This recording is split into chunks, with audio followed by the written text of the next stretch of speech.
We found ourselves in a situation where the political parties in Nigeria have become so weak that they no longer stood for anything, and they were no longer capable of disciplining their members after election. You find a situation where someone is elected as governor, or as a matter of fact as president, on the platform of a party. Uh, then they become bigger than the political party because the political party has stood for nothing. And that's why it was possible for President Tinubu to come up on May 29, 2023, and just whimsically declare that subsidy is gone. I mean, even though they did not campaign on this basis, and the party did not say that is what they're going to do. So we feel that as an opposition party that's trying to reset politics in Nigeria, we need to do some things differently. Well, we must start by the side.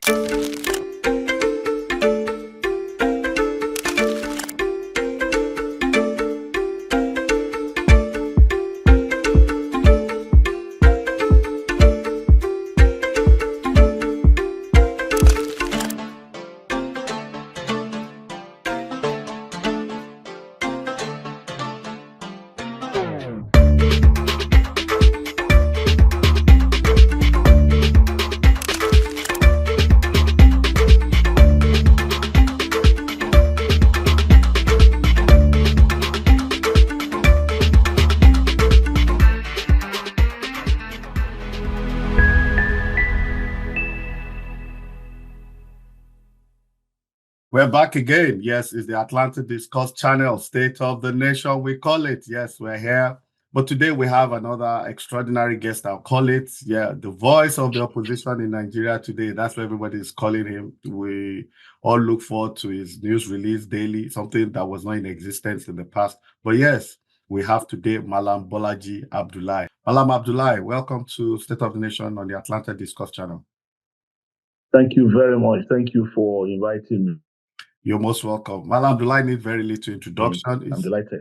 Yeah, he's a publicity secretary of the ADC, and I have to congratulate you.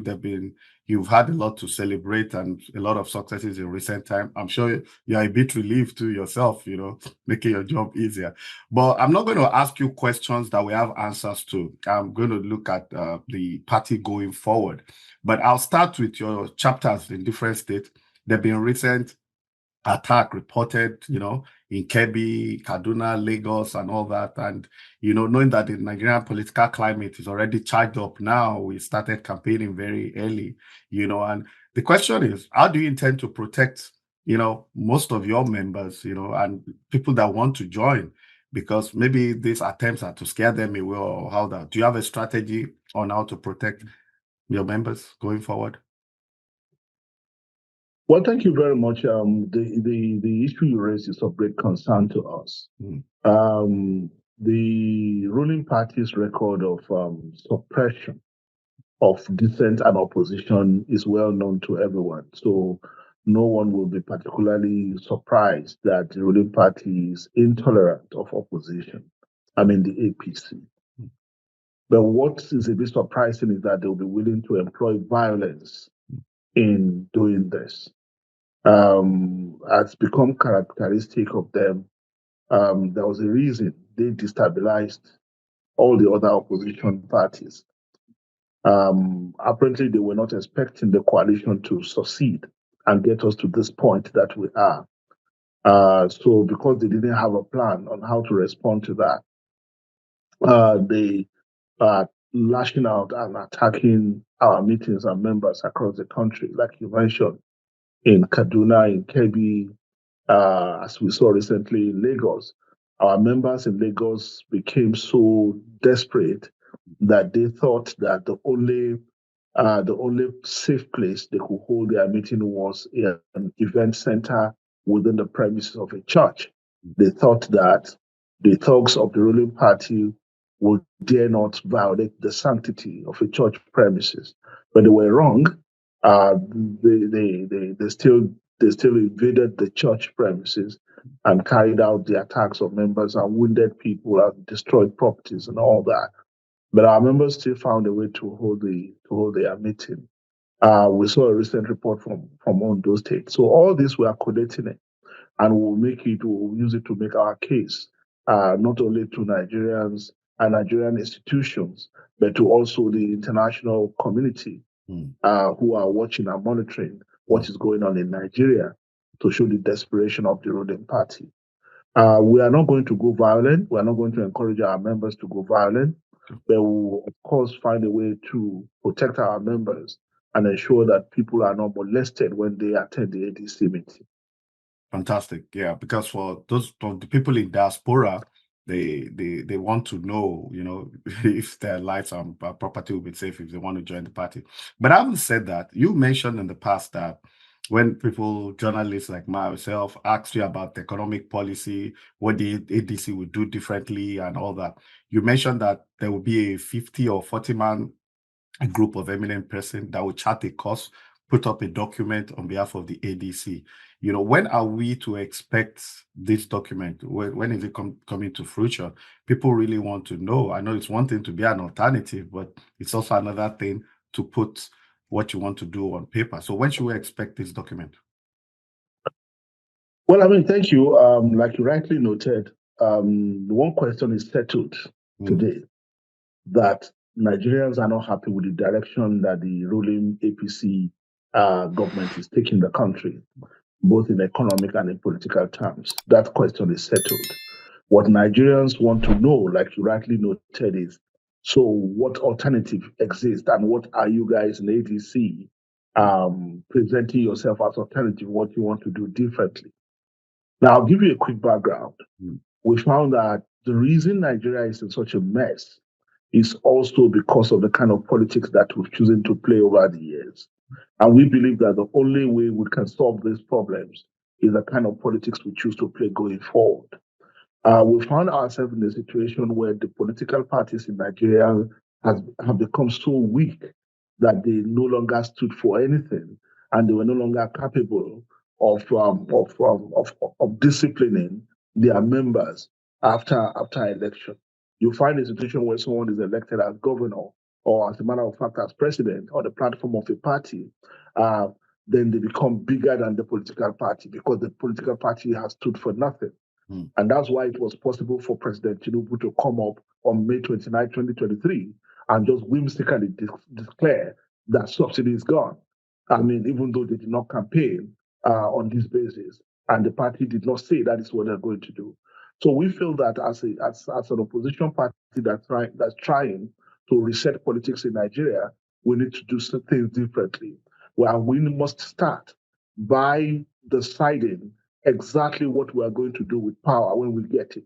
That we're not going to leave it to the discretion of anybody elected on the platform of our party to decide what to do with power. ADC will tell people elected on our parties, whether at the National Assembly level or at the state assembly level or at the state government level or at the federal government level, that if you are elected to represent ADC in government, this is what must do. And these are things you cannot do. So that's the background to the idea of a 50 person committee that we're trying to bring up. Now we've been encumbered because of the transition challenge we've had at the INEC and all that. But now we've crossed that hurdle. So we believe that very soon, things will move more quickly and more deliberately, and we'll be able to present our alternative agenda to Nigerians. But that's what about. Look, we're not saying anything new. In the Second Republic, you could say what political parties represented. At least you could say if you voted for UPN, you knew what UPN stood for. You knew Absolutely. that the least you will get was free education, and Absolutely. it didn't matter whether it's your state or Lagos State or Ogun State or Ondo State or Bendel State. You knew that if you voted for UPN, this is what you would get. It's political parties that are on the ballot, not individual candidates. And that's why parties must be very clear what they represent and what they stand for. All right, interesting. So we look forward to that document. We have to talk about electoral reforms. Every Nigerian is concerned. There's very little confidence in INEC. I'm sure INEC knows that themselves. In the past, our elections were free and fair in Nigeria, but right now they are not free. They are not fair. There's a lot of cause for concern going to the next election. We've heard people say grab it, run with it, and all that. But the courts have not really helped matter. So there's a lot of uncertainty when it comes to the process itself. Sister country Ghana, in recent time, we saw the election. The electoral commission have not even announced the final tally till when the person that lost, who was the former vice president Bahumia, considered victory. Everybody would like to see that kind of thing happen in Nigeria. But having said that, I mean, President Jonathan gave a similar character, a trait in the past. But the question really for ADC, how do you want to fight this issue of electoral malpractice? Do you want to push for electoral reforms, or do you have your plans? What do you want to do about it? Everybody is worried. I'm sure you are somehow too. Yeah. Absolutely, we are concerned about the credibility of the electoral body, the Independent National Electoral Commission (INEC). Every Nigerian is concerned with what that institution has been turned to. And as a matter of fact, we've suffered. You mentioned Ghana, but Nigeria was on a similar trajectory until this government came, and I'll tell you how. After the 2007 election that brought in the late President Umaru Yar'Adua was easily what is called noted as one of the worst elections ever carried out in Nigeria. President Goodluck Jonathan told me, I was his minister, he told us that for several weeks after the election, after they've been sworn in, many countries refused to congratulate them. That President Yar'Adua was so embarrassed, that he vowed that never again will Nigeria's election suffer this kind of credibility crisis. And that's when they set up the Justice Ways Committee to propose some far-reaching reforms on electoral matters in Nigeria. Now, and that was what led to the appointment of Professor Jiga, because when President Yar'Adua died, President Jonathan took over and decided to continue with the electoral process reform in Nigeria. And that was when he appointed Atahiru Jiga, the chairman of INEC, a man of great repute, a comrade, and introduced the bimodal voter accreditation system, BVAS, and a couple of other reform actions. But like you said, we now have people who are talking about grab it, run away with it. People who are saying that power is never served a la carte, and you have to grab it, and that upturns some of the gains that we had.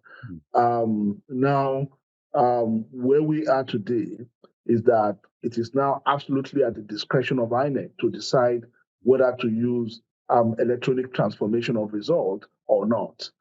Because in the last election, what they told us was that results will be automatically transmitted to the INEC server, the IREV, and that there was no need for local collation.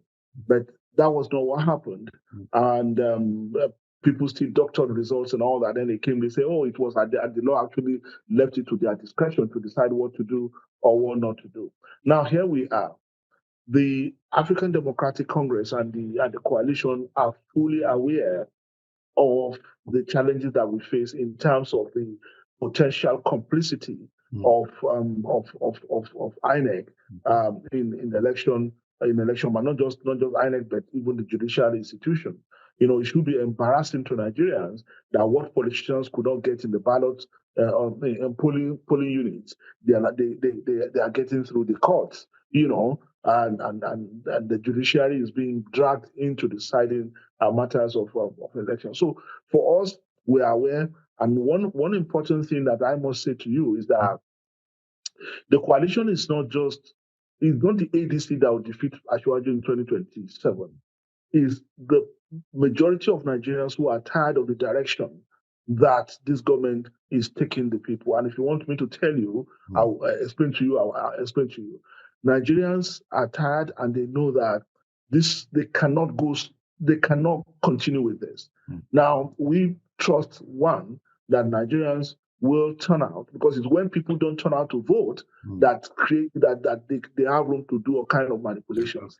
But when people turn out to vote and people actually vote, then they can stand and protect their votes and make sure that the votes actually count.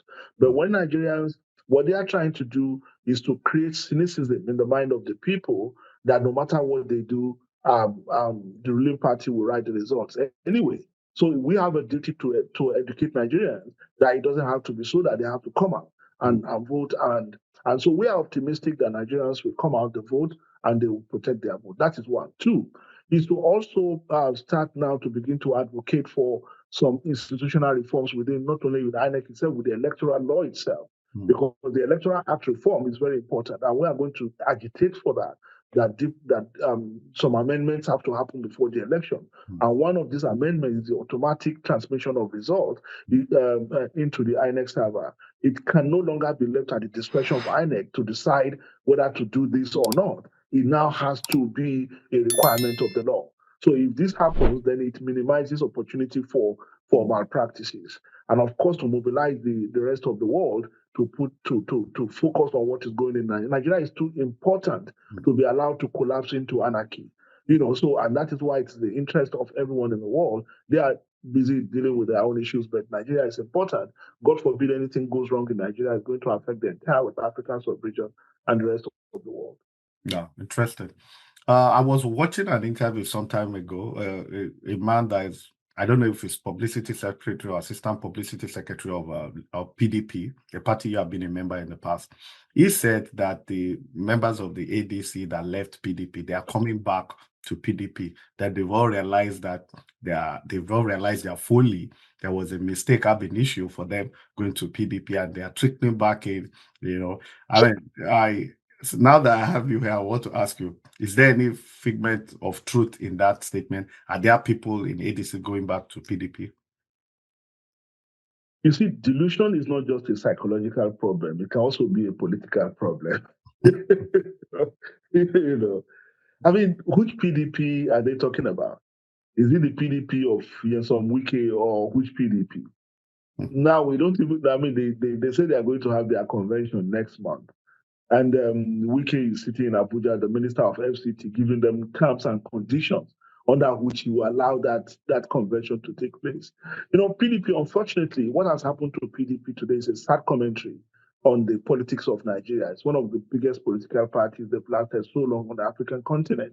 But now PDP is no longer what it used to be. And that's why all the people that have moved to ADC have realized that this party, the PDP, is no longer viable. And nothing is about to change. In fact, they have more turbulent days ahead than they've left behind them. And what we keep saying to them is that they are welcome to join the coalition, because we need everybody to be in the coalition to stop what is going on in Nigeria, to stop this steady drift into economic anarchy that is going on in Nigeria. So we welcome them. What he's talking about is he must have been saying it out of I don't know, but it doesn't reflect what is happening in the political terrain in Nigeria today. I mean, today what is clear is that you are either a member of the ruling party APC or you are a member of the coalition party, the ADC. People just talk about PDP as an aside to say, okay, maybe, that is a reality in Nigerian politics today. So what you're saying has no basis. All right. Some of your prominent members, I'm talking Malam Nasiru, El Rufai, Peter Obi, are very prominent members of the coalition. That's definitely not in dispute, but they are not card-carrying members of the ADC. And I remember hearing you say in the past that, they had permission to sort out issues with Labour Party and SDP respectively. Now that there's a lot of stability clearly in the ADC, when do we expect these gentlemen to come in fully on board with, to register as members of the party? Well, I mean, like you said, we've caught a major hurdle, so you'll expect that in the coming days, a lot of things will change. So you see a lot of activities going on across the country now. You are the first item on our agenda now is to embark on nationwide membership registration and revalidation. Because when people talk about structure, the structure of a political party does not mean anything other than the people who are registered members of the political party at all levels, the ward level, the zonal level, the state level, and of course the national level. You see everybody going back to their respective states to register, and that's the first line action for us going forward, having crossed the having effectively concluded the leadership transition. So you see a lot of that happening. We believe that. I mean, I must admit that there are many people who are holding back because they were not sure what was going to happen. Yeah, They were not sure whether we'll be able to cross that hurdle successfully. Now that we have done it, we believe that so many people will come forward. But let me also add that the coalition is much bigger than the ADC. There are so many people who are in the coalition, who are in the ruling party today, who are part of the coalition and who are not able to come out or come forward because of fear of persecution or intimidation. There are so many people at all levels, the National Assembly level, the state governor level, and all that. So, but as we draw closer to 2027, you'll see some of these dynamics play out. Interesting. One of the things that fascinates most of us about the ADC, because I had to try and read your constitution, I discovered that it's probably the only party that has a diaspora chapter registered in their constitution. That I think their seventh arm of the party, apart from the 6 sub-regions. So you have a diaspora even before the coalition came in. That's always been there. So this question I'm asking you is, I mean, it's something that I've come across from diaspora members and all that. I know you have Mr. Dalong in charge of coordinating diaspora affairs. You also have a vice chairman, which was what I was alluding to, Professor Abdullahi for diaspora affairs. So who, for example, the Dalong, Professor Elayo inaugurated a diaspora ESCO recently, and Mr. Dalong said that he doesn't recognize those, that nothing has happened. So clearly it's a bit of cross purpose there. But I know now that there is stability. So who does the diaspora contingent, do they work with? Is it both of them, or can you help us shed some light on that? Well, I think we have to find a way to get the two of them to work together, whether we like it or not. And I think we have to work with the two of them. It's better for the party. But I must say that the kind of confusion that you have described is it's probably can probably be explained, given that it's a new terrain for all of us. Absolutely. Like you said, it's something new in Nigerian political party system. So the idea of who plays what role may be unclear, maybe unclear from the word go, and some of this clarity have to be attained as we move forward. So for us coming from other political parties, whether it's the PDP or the APC or Labour or SDP into the coalition, the idea of diaspora as a political constituency is new to us. So you are bound to find people who have a primary role, like Minister Elayo or Minister Dalong, not having sufficient clarity in what roles they should play. But like you said, I believe that I'm glad you brought this up to me. I will have a duty to escalate it to the right level so that we can define clearly what needs to do and bring the two gentlemen together, because we are working towards the same thing. And it will be good for all.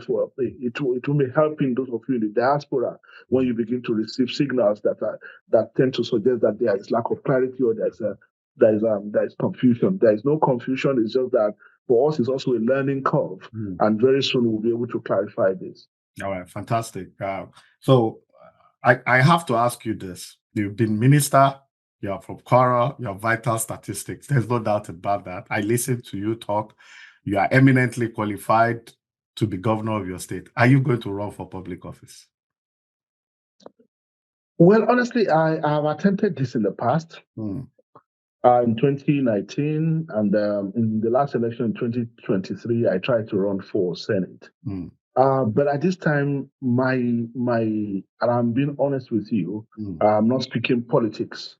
Okay. Which is that it's not something I'm considering at this time. My priority, I found ADC.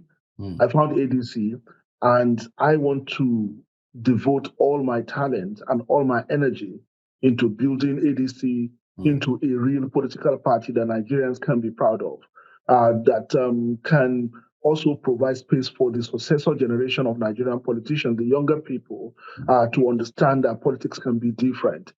So for me, that is my preoccupation at this time.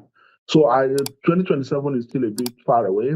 Maybe if I'm not playing this role, I will be telling myself, oh, maybe I should run the next election. But at this time, I'm not thinking of that.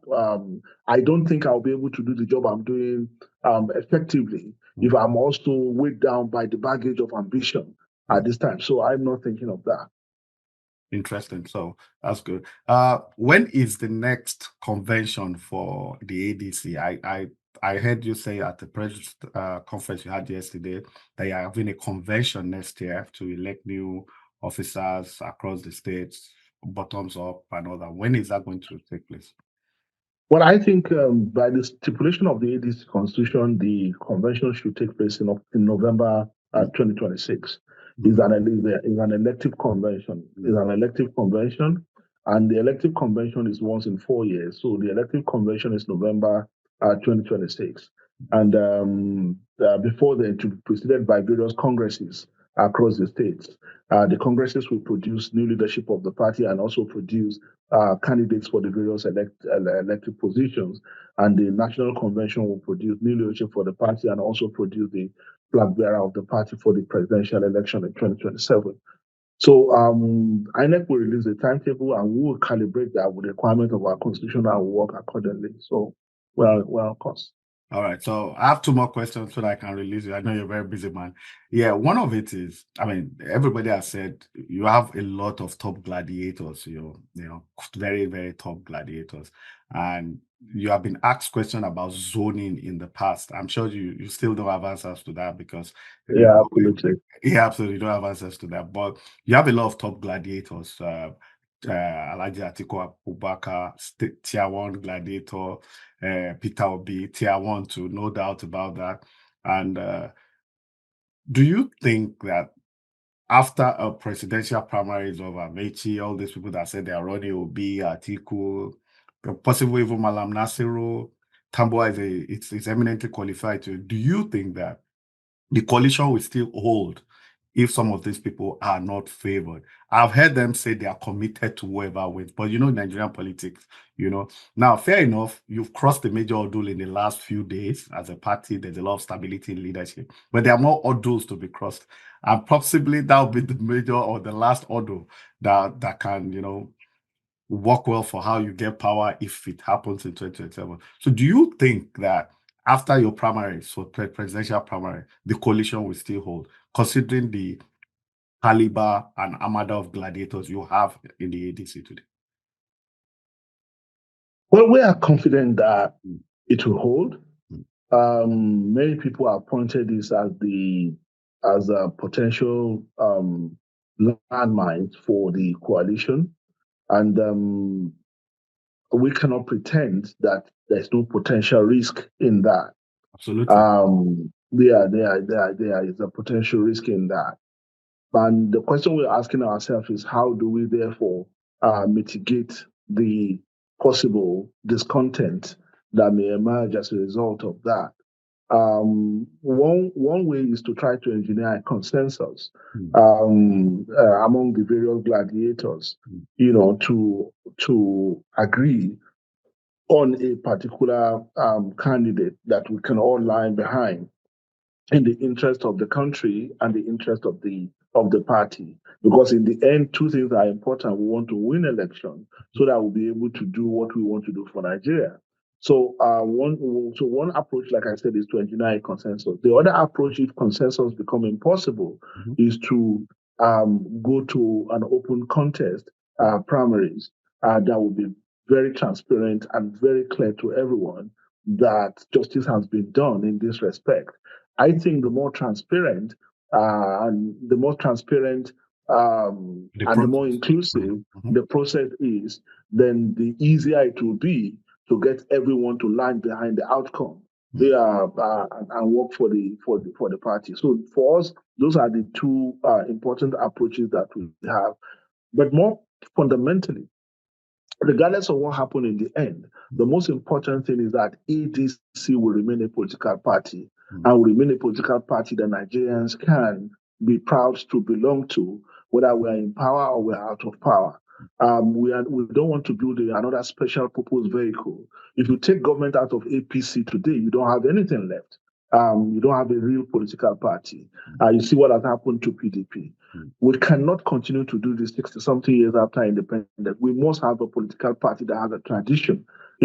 Yes, we are not as old as the American democracy that runs into hundreds of years, but it's about time we stop being childish about this and begin to build real political institutions. So that's the fundamental driving force behind the ADC. So yes, we know that that's a potential landmark, like I said, but it's not going to destroy the ADC. No. Good to hear that. My last question to you is this: I didn't ask you anything about court cases. I think that they're not relevant, really, and it won't be fair on you to ask you, but they're still I'll call them negligible percentage of former ADC members who are probably still unhappy about this or that. They've used words like hijack. Some of us don't agree with that. The process is clear. INEC has given the nod to the leadership. But then, what message do you have for those people right now, taking into consideration that, okay, there's clarity on leadership, the purpose of the party is clear now, we know those are in charge, but these guys are still there, however unhappy they might be. Especially there's this guy in the House of Rep in Kogi State. That guy, I can't remember, Abejide, is a sitting legislator. It can always be an asset to the party. But my question is, what message do you have for those set of people, however negligible they might be? Well, let me start from where you stopped. You mentioned these House of Rep members from Kogi, but he has declared that regardless of whether it's in ADC or any other party, she will support President Bola Tinubu. So of what use is that? What use is that kind of individual to us? I agree. You understand what I'm saying? So, and that's exactly the kind of indiscipline and anti-party tendencies that ADC will not accept. You see governors elected on the platform of PDP saying they are endorsing President Bola Tinubu for them. I mean, it's absurd, it's ridiculous. ADC will not tolerate that. Now, having said that, there are only a few doors that are too late to reopen in politics, or that are permanently closed in politics. There is always room to re-engage and dialogue and all that. And besides, like I said yesterday, politics is a game of addition, of numbers, and the number game is addition. So anybody that can come in, that wants to come in. So for us, anybody that has genuine grievances, we will be happy to engage and address those grievances. So for me, I would just advise these individuals to stop allowing themselves to be used as agent provocateur to destabilize the party or to seek to destabilize the party. That's not good for them. It's not good for the polity that they should. We know what is going on. We know the people, because these individuals that have gone to court, they don't have the resources to pursue the kind of agenda they have. So some people, we know the people funding them and using them as tools to destabilize. But we are happy that that's why we congratulate INEC for standing on the right side of history on this case and doing the right thing. Because look, if that had not happened, only God knows what will have happened. Because look, what ADC has done, aside from seeking to take power, is to help to stabilize the polity in Nigeria. Nigeria was heading towards a one-party state, and that's a dangerous place to be, because when you give people no options, then you leave them with no choice. No, it's better for people to be in a political party and be hopeful than to be in no party and have no hope. One spontaneous combustion of emotion in any part of the country can just lead to major crisis. So ADC has stabilized the polity, and we have offered hope to people. So what we want to achieve is for Nigerians to have alternative, so that when we arrive at 2027, Nigerians can look back and ask themselves, has this ruling party APC made my life better? If the answer is yes, by all means, they can vote for them again. If the answer is no, then they must have alternative. And that's what ADC is trying to offer, to present itself as representing that alternative to Nigerians. So we'll just plead with all these people to if they want to join the ADC, they are free to join the ADC. If they want to be in APC, they are free to. If they want to be in ADC, they are welcome, but they must play by the rule. Fantastic. Thank you, Malam Bolaji Abdullahi, for your time. I know it's very busy times for you. We will bring you back again every now and then because the diasporans want to hear you, Nigerians in diaspora and in all the 5, 6, 7 continents of the world. Thank you very much. God bless you. It's a wrap there. See you guys next week. Bye.